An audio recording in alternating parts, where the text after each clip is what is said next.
Let's get right to the list. These are 10 dark anime masterpieces you shouldn't skip. Number 10, Another.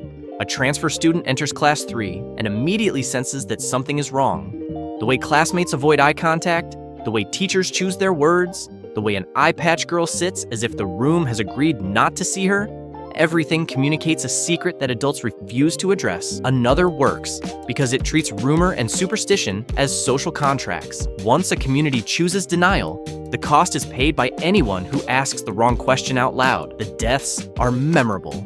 But the real chill is watching fear turn ordinary students into enforcers of silence. The production uses small spaces, dim stairwells, narrow corridors, reflective windows to compress the frame until normal movement feels dangerous. What stays with you isn't a single scare. It's the recognition that groups can create rules that punish truth, and that teenagers are often left to deal with the fallout of decisions made long before they arrived. Number 9. Texhnolyze. Lux is a city underground where light is scarce. Prosthetics are currency, and survival means compromising before breakfast. Texhnolyze is deliberately slow and almost ascetic. Dialogue drops to a minimum, so the world can speak for itself through sound, architecture, and faces that have learned not to hope too loudly. The show isn't asking whether technology can save people. It's asking what remains of a person when every rescue carries a debt and every upgrade shifts power further from flesh to machine. Factions preach salvation, order, or profit. All of them require someone else to bleed for the plan. Ichise's path is not a redemption arc so much as a walk through a civilization that no longer believes in futures, only extensions.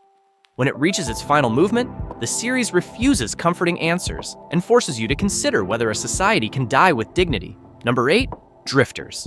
Right before death, warriors and rulers from across history are pulled into a new world and told to keep fighting. On the surface, Drifters is rowdy and funny, but underneath the jokes and banter, it is a story about talent without purpose and charisma without accountability. Humans fracture into familiar rivalries, while the non-human forces organize with unsettling efficiency. Mysterious overseers treat continents like boards in a game they've already decided to win. The attraction is obvious.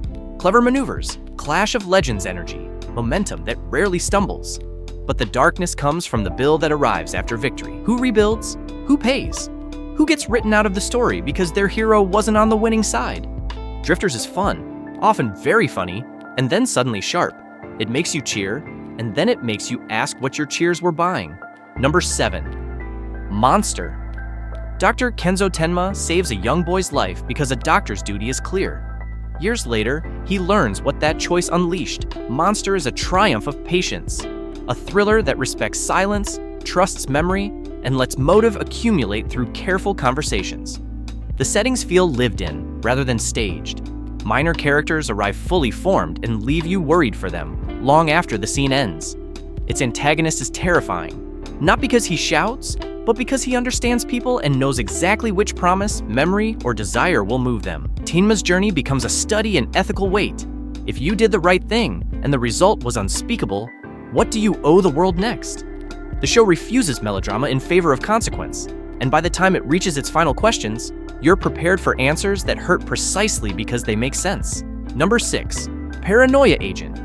Whispers about a boy on golden inline skates with a bent bat spread through a city, and soon, every crisis seems to have his shadow on it. Satoshi Kon turns urban legends into a mirror, following different people who are cracking under modern pressure, deadline panic, public shame, family obligations, and shows how myth can become a relief valve that excuses avoidance. Stylistically, the series refuses to sit still. Tone and form shift to match each subject until you share their imbalance. It's dark not because of gore, but because of honesty. Institutions that hide behind narratives, individuals who outsource responsibility to a story, communities that would rather invent a monster than confront the truth in daylight. It is short, bracing, and rewatchable because the real reveal isn't who the skater is. It's how much comfort we extract from the idea that our problems arrive from outside. Number 5. Perfect Blue. Mima leaves an idol group to become an actress, and the world refuses to let her change shape. A stalker worships a version of her that never existed. A website impersonates her inner life with unnerving accuracy. A TV role demands intimacy she isn't ready to negotiate. Perfect Blue isn't interested in jump scares. It's interested in the erosion of boundaries between a person and the product built from their image. cuts land mid-breath, so you share Mima's disorientation as performance, memory, and fantasy trade places without warning. The violence shocks, but the film's lasting injury is the demand that a woman remain accessible and pure for strangers, while also being marketable. This is a modern classic because it understands celebrity as surveillance, by fans, by media, and by the tiny critic living in your own head. It's intense, beautifully constructed, and sharper every time you revisit it. Number 4. Deadman Wonderland. After a massacre he didn't commit, a student is sent to a theme park prison where survival depends on performing for an audience that assumes the suffering is fake. Candy keeps poison collars from tightening. Public obstacle courses double as executions. A secret arena beneath the smiling attractions turns punishment into pay-per-view. Deadman Wonderland is messy and mean by design. It uses spectacle to talk about the business of incarceration and the public's appetite for violence as entertainment. The show never lets you forget that its protagonist is a frightened kid improvising dignity in a system that monetizes pain. Allies are compromised, victories are conditional, and the people in charge rarely explain themselves because policy doesn't need a speech. It's uncomfortably current, and when it goes quiet, you feel the weight of what the noise was hiding. Number 3. Serial Experiments Lain. A dead classmate sends an email, and Lane's world begins to merge with the wired, a vision of the internet as a porous, living layer over reality. The series is quiet and oblique, but never empty. It frames scenes like fragments recovered from a corrupted drive, leaving you to assemble meaning from echoes. Rather than leaping to cosmic declarations, it keeps returning to ordinary human needs, like belonging, attention, and control. And it shows how technology can satisfy those needs while erasing the self that asked. The design work is iconic. Suburban streets that hum with electrical anxiety, rooms lit by screens that make faces look haunted, soundscapes that feel like static turning into whispers. The darkness here is philosophical. Lain asks whether the version of you that strangers believe in has more power than the person in your skin, and what you might trade to be seen the way you want. Number 2. When They Cry. Hinamizawa looks like a postcard. Friends share lunches, summer festivals approach, and the past sits politely behind glass. Then you hear a story about a curse, and the timeline resets. When They Cry structures its arcs as variations on a theme. Similar beginnings, altered choices, escalating outcomes. So paranoia becomes a puzzle, and friendship becomes the line you test again and again for strength. Violence arrives, but the deeper impact comes from the way fear, rumor, and pride eat away at trust.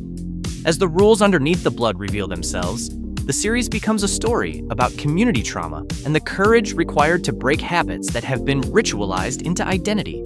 It asks for commitment, it rewards that commitment with a complete pattern that clicks into place only when you have seen it all. Number 1. The Promised Neverland. An orphanage offers warm meals, tidy beds, daily tests, and a caretaker who seems to love every child in her care.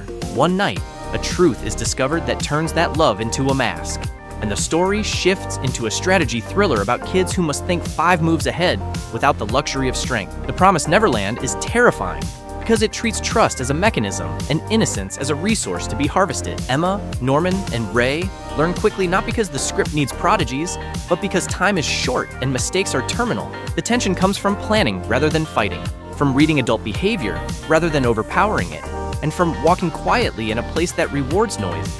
Season 1 is as tight as this genre gets. No wasted scenes, twists that feel earned, and an ending that justifies the nerves you spent getting there. Few series turn comfort into threat with such precision. And that's it. Write in the comments which title you're starting tonight, and which one deserves a full deep dive next. If this helped you find something worth watching, subscribe to Anime Grid, leave a like, and hype if you can. Thanks for watching, and I'll see you in the next video.